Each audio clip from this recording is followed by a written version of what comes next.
Welcome to Learning English, a daily 30-minute program from the Voice of America. I'm Ashley Thompson. And I'm Dan Novak.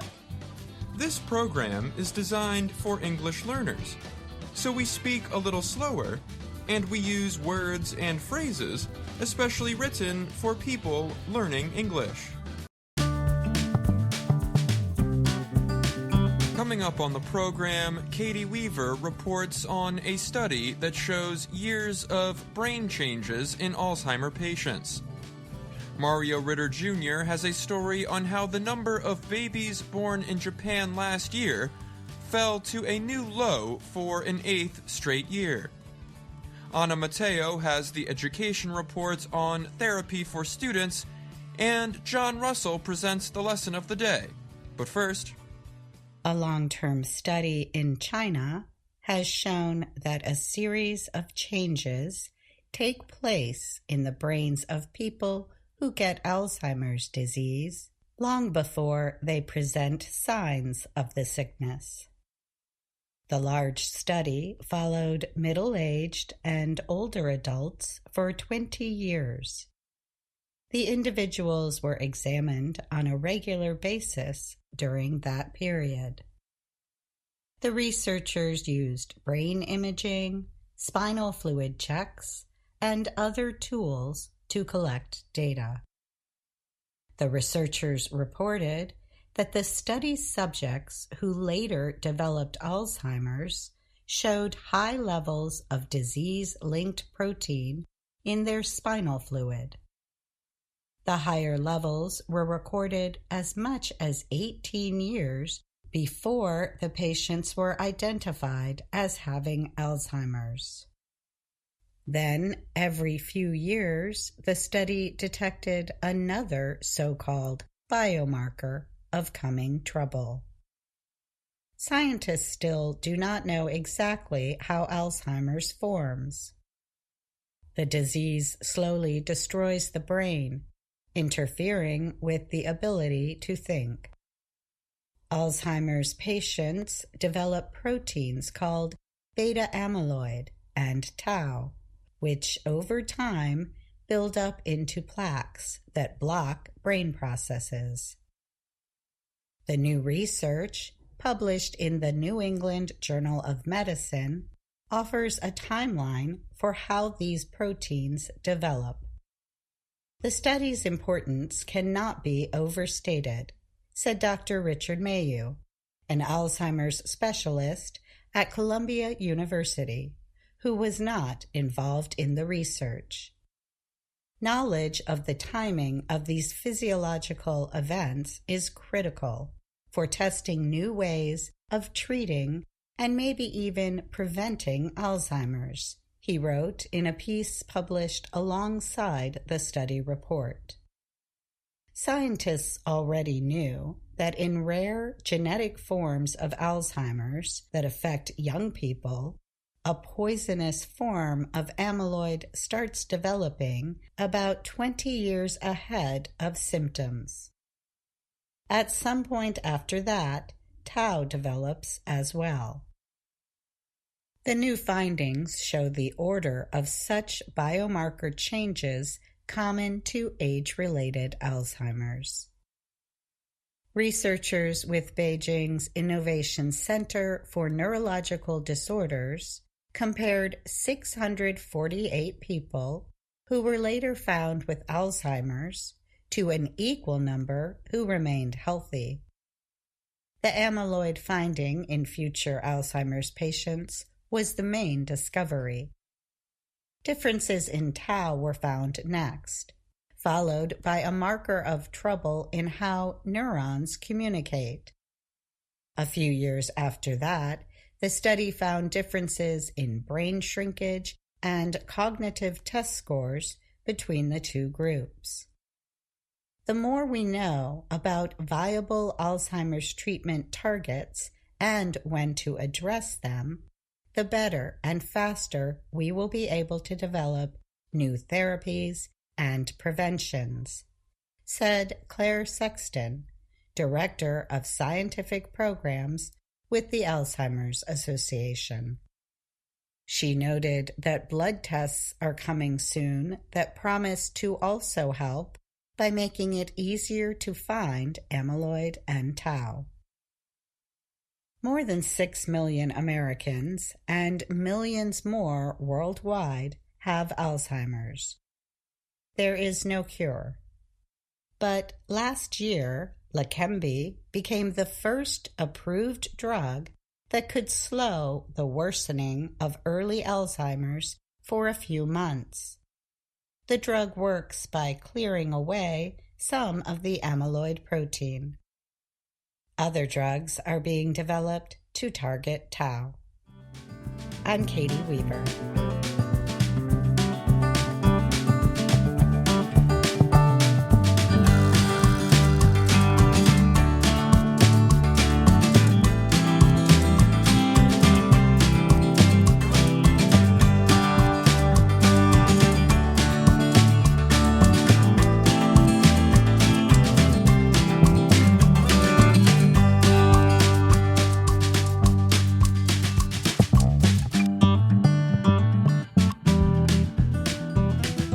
The number of babies born in Japan last year fell to a new low for an 8th straight year, government data shows.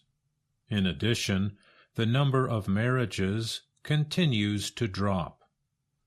The Health and Welfare Ministry reported Tuesday that 758,631 babies were born in Japan in 2023. That represented a 5.1% decline from the year earlier. It was the lowest number of births since Japan started recording the statistics in 1899.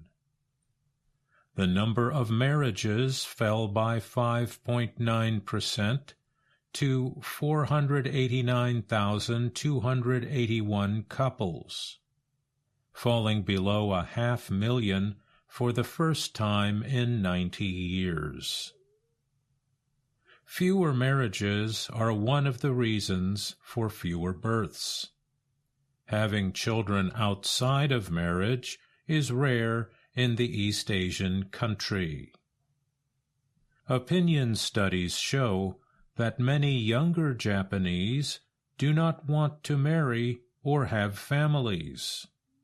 They note the lack of good jobs and high cost of living as reasons. Some say the working culture in Japanese businesses makes it hard for both parents to work. Young parents say they often feel isolated as people do not want to hear crying babies or children playing outside. Chief Cabinet Secretary Yoshimasa Hayashi called the ongoing declining birth rate critical. He said the period over the next 6 years or so, until the 2030s, when the younger population will start declining rapidly, will be the last chance we may be able to reverse the trend. Prime Minister Fumio Kishida called the low birth numbers the biggest crisis Japan faces. He has introduced several measures to give financial support for childbirth, children, and their families. But experts say they doubt whether the government's efforts will work because they have largely centered on people who already are married or are planning to have children. The measures do not deal with a growing population of young people who are not getting married or planning to have a family. The number of births in Japan has been falling for 50 years after a peak of about 2.1 million. The decrease to a yearly number below 760,000 has happened faster than expected. Experts had predicted that it would take place by 2035. Japan's population of more than 125 million is expected to drop to 87 million by 2070, with 4 out of every 10 people at age 65 or older. A shrinking and aging population has a big effect on the economy and national security. Recently, Japan lost its spot as the world's third-largest economy, falling behind Germany. The country also needs to expand its military to deal with China's expansive territorial claims. I'm Mario Ritter, Jr.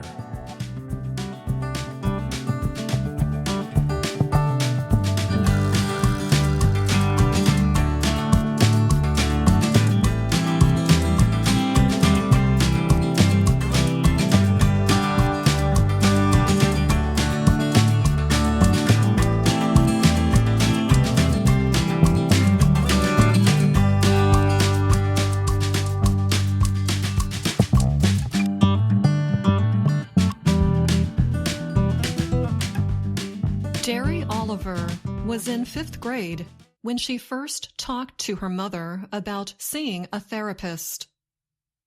They were moving to New York City. Derry had to live with family members in another state, while her mother, also named Derry Oliver, found a job and apartment. In this story, we will call the daughter by her first name, Derry, and her mother by her family name, Oliver. It was a difficult year. A school worker suggested therapy.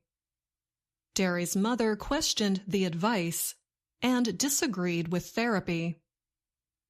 "You're so young. There's nothing wrong with you. These are growing pains," Oliver told her daughter. However, Derry's depression got worse during the COVID-19 pandemic. She struggled with the loneliness of at-home learning. She reached out to her high school for help. In New York, school-based mental health professionals, like social workers, can provide some counseling without parental permission. But therapy requires a parent's agreement.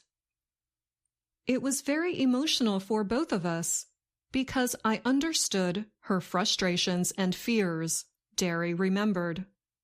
But at the same time, it's sometimes best for your child to be able to access this rather than hold it away from them. Using federal money from the pandemic, schools around the U.S.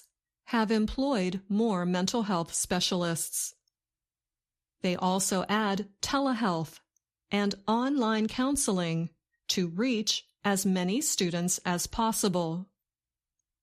As treatments have become more readily available and more young people talk openly about mental health issues, schools are now facing difficulties in getting parents to agree to treatment. Chelsea Trout is studying social work at New York University and is doing her training at a school in Brooklyn. She called it a disconnect between parents and children. The kids are all on TikTok or the internet and understand therapy speak, and that this is something that could be helpful for their mental health and are interested in, said Trout. But she added that they may not have support from their parents. Politics can also play a part. Some states are looking to make getting therapy without parental permission easier, while others are proposing more restrictions. The states of California, and Colorado have recently lowered the age of consent for treatment to 12. But in some states, like North Carolina, the issue is part of larger political debates on the input parents can have on school teachings, as well as the rights of transgender students. Cost is another issue. Therapy is rarely free, and paying for it often requires parental support. Research suggests that the need for parental permission can keep young people from getting treatment. Jessica Chuck Goldman is a social worker at Bard Early College High School in New York City. She said that she has seen many cases where mental health issues turn severe, partly because young people did not get earlier access to therapy. For Derry and her mother, years of talking have led to some progress. Several years ago, her mother agreed to a compromise. They found a Black female therapist, which was important to both of them as a Black family. Oliver agreed that her daughter could start therapy, as long as she could sit in on the meetings. It has to be someone trustworthy, Oliver said of a possible therapist for her daughter. But the therapist changed jobs after a month, and Derry has not seen another therapist since. Trout, the school social worker in training, said she has met many parents who, like Oliver, have trust issues. If we're thinking about predominantly Black and brown communities, if your interactions with social workers or mental health services or anything in that realm thus far have not been positive, Trout said, how could you trust them with your kids? Statistics also show a racial divide. In 2021, 14% of white children reported seeing a therapist at some point during that year. This number is compared to 9% of Black children, 8% of Hispanic children, and 3% of Asian American children. These numbers come from the Centers for Disease Control and Prevention. Without access to therapy, Derry has sought advice about dealing with her emotions through friends, school social workers, and the internet. But she feels that she could gain more with professional help. Derry has already gotten into several colleges.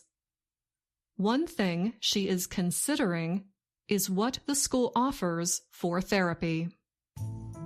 I'm Anna Mateo.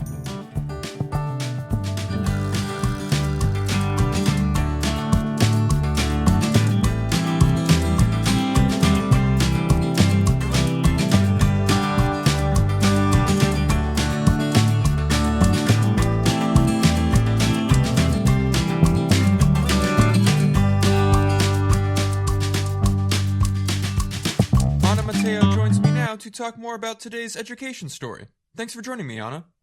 Hi, Dan. Thanks for having me on your show. So there was one word in the story I was hoping you could explain. Roadblock. What is a roadblock?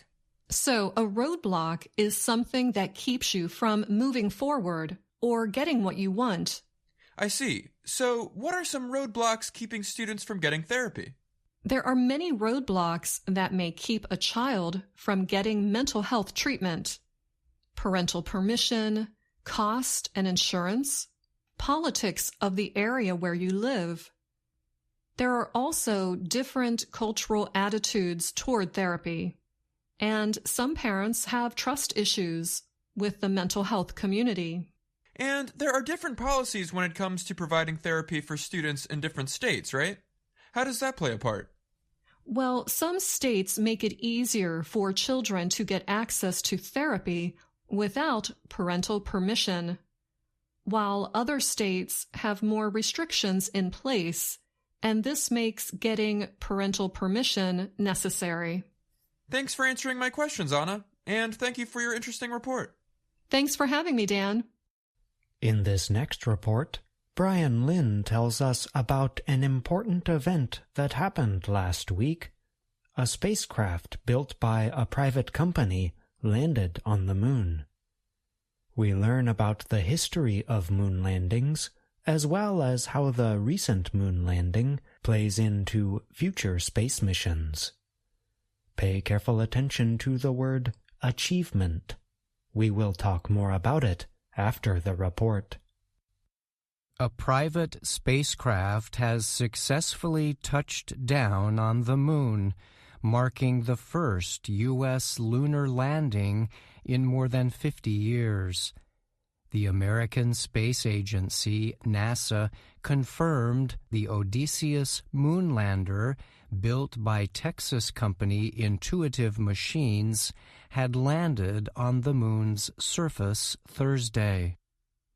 Flight controllers said earlier that difficulties with the lander's navigation equipment had forced them to activate an experimental landing system at the last minute. Officials from Intuitive Machines also reported communication problems, but said a signal was received from the lander after a delay. What we can confirm without a doubt is our equipment is on the surface of the moon, said Intuitive Machines project director Tim Crane. He was speaking to flight controllers at the company's operations center in Houston, Texas. The company's chief, Steve Altimus, added, "I know this was a nail-biter, but we are on the surface, and we are transmitting. Welcome to the moon." In a message published Thursday night on X, Intuitive Machines said flight controllers had confirmed Odysseus is upright and starting to send data. The spacecraft targeted a landing spot about 300 kilometers from the moon's south pole. The area is mostly flat, but also includes large rocks, hills, and craters. Officials from Intuitive Machines were not immediately able to provide details about whether Odysseus had reached its target landing area. Another U.S. company, Astrobotic Technology, attempted a lunar landing last month, but that privately built lander, called Peregrine, developed a fuel leak shortly after launch and did not make it to the moon. Officials from Astrobotic were quick to send congratulations to the Odysseus mission team. An incredible achievement. We can't wait to join you on the lunar surface in the near future, the company wrote on X. NASA Administrator Bill Nelson also reacted on Twitter, writing that Intuitive Machines had aced the landing of a lifetime. The last time the United States landed on the moon was in 1972, with NASA's Apollo 17 mission. So far, 5 nations have successfully landed spacecraft on the moon: the United States, China, the Soviet Union, Japan, and India. Japan's landing came just last month. In addition to being the first U.S. lunar landing since 1972, the Odysseus mission marked the first time a privately built spacecraft has touched down on the moon. Odysseus is carrying scientific instruments and technology demonstrations for NASA and several private organizations. Experiments are to include observations of space weather activity and radio waves. The spacecraft is designed to operate for 7 days on solar energy before the sun sets over the landing area. NASA has said data from the lunar lander's mission will be used to help prepare for the agency's future Artemis space program. That program aims to return astronauts to the moon. NASA recently announced that its planned mission to land humans on the moon, called Artemis 3, was set for September 2026. I'm Brian Lynn. Before the report, we asked you to pay careful attention to the word achievement. Can you remember when you heard it? You heard the term used in a quote from a social media post written by Astrobotic Technology. Let's listen again. Officials from Astrobotic were quick to send congratulations to the Odysseus mission team. An incredible achievement. We can't wait to join you on the lunar surface in the near future, the company wrote on X. Achievement is a noun. We spell it like this: A, C, H, I, E, V, E, M, E, N, T. Achievement means the act of completing something important, especially after making a lot of effort. So, when Astrobotic Technology described the moon landing as an incredible achievement, the company is suggesting that the act of landing on the moon was successful and required a lot of effort on the part of intuitive machines. The adjective incredible adds even more strength to the word achievement. If we remove the ment ending from achievement, we get the verb achieve. Knowing this, we can create different sentences that express the same meaning. For example, you could say, intuitive machines had an incredible achievement. Or you could say, intuitive machines achieved something incredible. In the first sentence, we used the noun form achievement. In the second sentence, we used the verb form achieved. Note that although the two sentences have differences in grammar and style, they express the same basic idea. Today's report was about an achievement in space, but we can use achievement to describe things in our everyday lives on Earth. For example, imagine a student gets a perfect score on a very difficult test. We might describe the perfect score as an achievement because it likely took a lot of hard work to get a perfect score. Or imagine that a person works hard for many years to learn how to play a musical instrument very well. We might describe the act of playing very well as an achievement. It took a lot of effort and a lot of time. We will end this lesson with a few words of encouragement. Sometimes language learning can be difficult, but the path can become easier if we keep in mind the long-term goal. Remember, achievements require effort and patience. And that's the lesson of the day. I'm John Russell. And that's our program for today. Join us again tomorrow to keep learning English through stories from around the world. I'm Ashley Thompson. And I'm Dan Novak.